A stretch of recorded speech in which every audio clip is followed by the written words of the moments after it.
yang mencoba memfitnah dia. Paulus itu nggak mengajarkan kasih karunia, tapi mengajarkan tentang pembenaran melalui hukum Taurat. Bapak Ibu Saudara, ini. Jadi Paulus dalam bagian ini mengalami sebuah tekanan. Ada pergumulan karena melayani Tuhan. Pikul salib, hidup diberkati untuk menjadi berkat. Paulus pikul salib setelah dibandingkan Kristus. Salib adalah berkat bagi semua orang. Haleluya. Haleluya. Kesiapan hati pikul salib adalah kesiapan hati untuk hidup diberkati dan menjadi berkat, menjadi saksi Tuhan. Kalau orang tidak siap pikul salib, karena iman kepada Tuhan saya menghadapi tantangan, karena iman kepada Tuhan saya difitnah, karena iman kepada Tuhan saya dianiaya, karena iman kepada Tuhan saya mengalami ini, maka kita enggak siap untuk diberkati menjadi berkat. Kita cuma mau hidup diberkati Tuhan. Bapak Ibu, bagaimana pikul salib itu? Bapak Ibu Saudara, ibu-ibu, kalau misalnya ibu-ibu karena terlalu banyak siaran langsung, misalnya di rumah, akhirnya lupa masak, suami pulang, lalu suami tempeleng, kan gitu ya, suami marahin gitu, itu aku sedang pikul salib. Itu bukan pikul salib, itu kesalahan, itu kelalaian, itu nggak pikul salib, nggak pikul salib.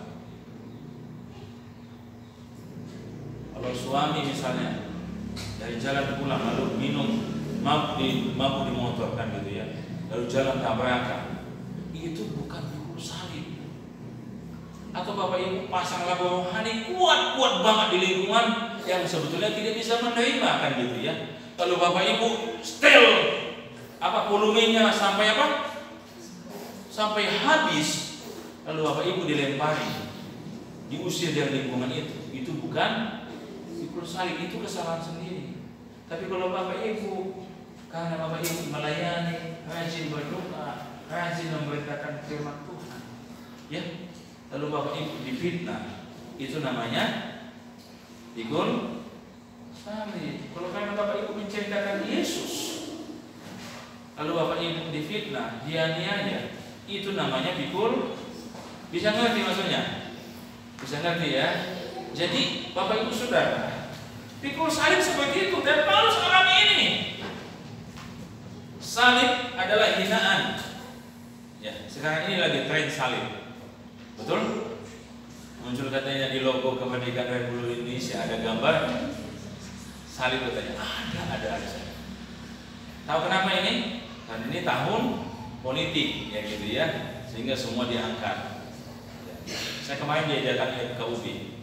Apa katanya? Ini tahun politik, mohon Pak Pendeta waspadai jemaat dan sebagainya. Jangan sampai ada orang yang mempengaruhi untuk memberikan isu-isu yang tidak membangun bangsa ini. Bapak Ibu Saudara, ini penuh sekali. Pikul salib ada pujian atas bukit yang jauh, ada salib yang gelap, tanda laknat dan dosa kita. Tapi salib itu jadi terang mulia karena Yesus menang di sana. Ku peluk kayu salib Tuhan sampai Tuhan bawaku pulang. Bila Yesus Tuhanku datang, ya datang, kayu salib diganti senang. Bapak Ibu Saudara, pikul salib itu sangat indah. Kami sudah mengalaminya di sini karena melayani Tuhan. Kami sudah mengalaminya di sini. Ya, kami waktu mengalami pergumulan gereja ini disuruh ke Manado, dan kami memilih, kami tidak mau, kami mesti pikul salib. Apapun yang kami alami, kami mesti pikul salib ini, sehingga diberkati menjadi berkat. Haleluya, Bapak ya. Yang Mama Kahil sudah semangat melayani Tuhan, mungkin nanti ada saja cerita-cerita orang, kan gitu ya. Kan gitu ya, makanya bisa aja ya. Tapi kalau karena melayani Tuhan, kau mengalami sesuatu, lakukan itu. Kenapa? Karena itulah salib yang harus kita Karena kalau karena memuliakan Tuhan, kita mesti mengalami sesuatu. Terima itu dengan baik. Tapi dalam bungkusan, bukan karena kesalahan kita.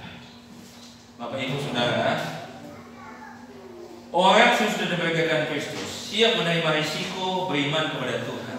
Katakan sok rajin ibadahlah, sok melayani, ya. Ini bisa terjadi di mana-mana. Orang bisa pikul salib, ya Bapak Ibu Saudara-saudara yang saya katakan dalam Tuhan Yesus.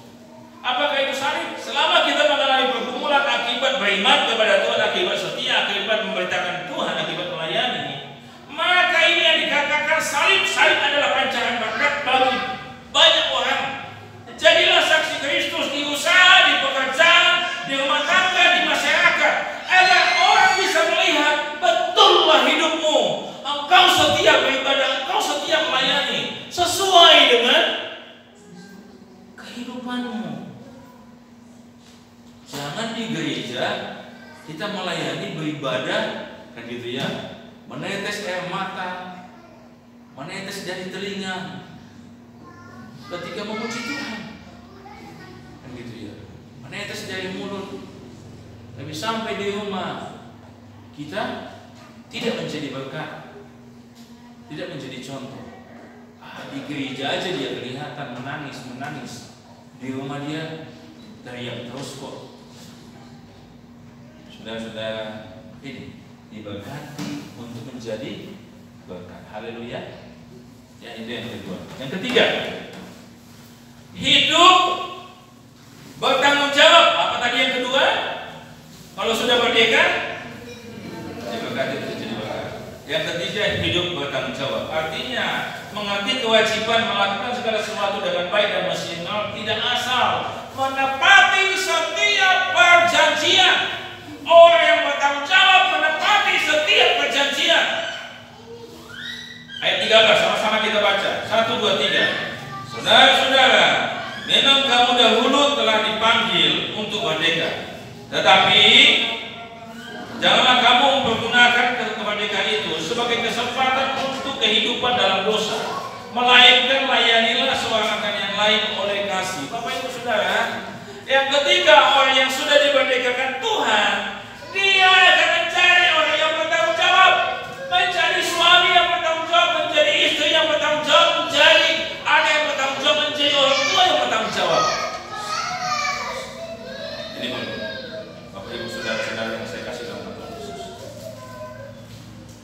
Kemerdekaan bukan kesempatan untuk berbuat dosa. Paulus mengingatkan jemaat Galatia akan menggunakan setiap kesempatan yang Tuhan beri dengan penuh tanggung jawab. Kalau Tuhan kasih 10, gunakan 10 dengan penuh tanggung jawab. Kalau Tuhan kasih 5, gunakan 5 dengan penuh tanggung jawab. Kalau Tuhan kasih 3, gunakan 3 dengan penuh tanggung jawab. Berapapun yang Tuhan kasih, gunakan dengan penuh tanggung jawab. Bapak Ibu Saudara-saudara yang saya kasih dalam nama Yesus, ini perlu sekali. Jika Anda adalah orang yang sudah merdeka dalam Kristus, Anda bukan orang Kristen atau suami atau istri atau hamba Tuhan yang gampangan, betul nggak? Kalau Bapak Ibu sungguh-sungguh orang merdeka, Bapak Ibu bukan anak, bukan suami, bukan istri, bukan anak, bukan orang Kristen yang gampangan. Apa? Gampangan apa? Gampang dipengaruhi, gampang melakukan dosa, gampang melakukan setiap tindakan yang tidak benar, gampang merajuk, ya? Enggak seperti itu. Semuanya berdasarkan bertanggung jawab. Bapak Ibu bisa tidak bertanggung jawab terhadap sesuatu berkaitan dengan kami, tetapi Bapak Ibu, kalau Bapak Ibu tidak bertanggung jawab di hadapan Tuhan, itu sangat luar biasa saya pikir. Berbahaya. Jadi 3 hal ini. Jadi kalau Bapak Ibu sudah merdeka, lihat betul nggak ini, sesuai nggak dengan iman Kristen? Apakah saya ini orang bertanggung jawab? Orang bertanggung jawab, apa yang telah diikat mesti dipegang. Haleluya. Apa yang dijanjikan mesti dilakukan. Tak boleh. Kenapa? Karena orang yang merdeka yang mampu mengerti tentang hidup bertanggung jawab. Kita mungkin salah, kita mungkin pernah salah atau salah. Tetapi kalau kita tahu bahwa saya mesti bertanggung jawab, ini lebih baik daripada melarikan diri dari tanggung jawab. Bapak Ibu ya. Nah, saya setuju. Kalau misalnya ada utang, ada apa, jangan melarikan diri. Bertanggung jawab saja. Bertanggung jawab saja, nggak apa-apa. Saya memang punya utang. Saya mau bayar, tapi saya belum mampu. Beri saya waktu. Ini uang bertanggung jawab. Enggak, malah lari tinggalkan. Enggak begitu. Enggak begitu. Tahu kewajibannya sebagai suami, sebagai istri, sebagai anak, dan sebagai jemaat. Haleluya. 3 ini. Apa itu yang pertama? Orang yang sudah merdeka. Pertama apa? Hidup berjalan dalam kebenaran iman. Yang kedua, hidup. Yang ketiga, kira-kira yang 3 ini mana yang sudah ada? Atau memang sama sekali belum ada? Koreksi dalam diri kita. Ya, Bapak Ibu Saudara, termasuk saya. Jangan pikirkan sebuah hal yang besar baru kita kerjakan. Belajar dari hal kecil. Jika kita sudah merdeka, maka Kristus yang merdekakan kita. Maka 3 hal ini. Lakukan semua dengan iman. Lakukan semua untuk jadi berkat. Lakukan semua dengan penuh tanggung jawab. Hal kecil. Tuhan berkati. Kita naikkan satu pujian kepada Tuhan.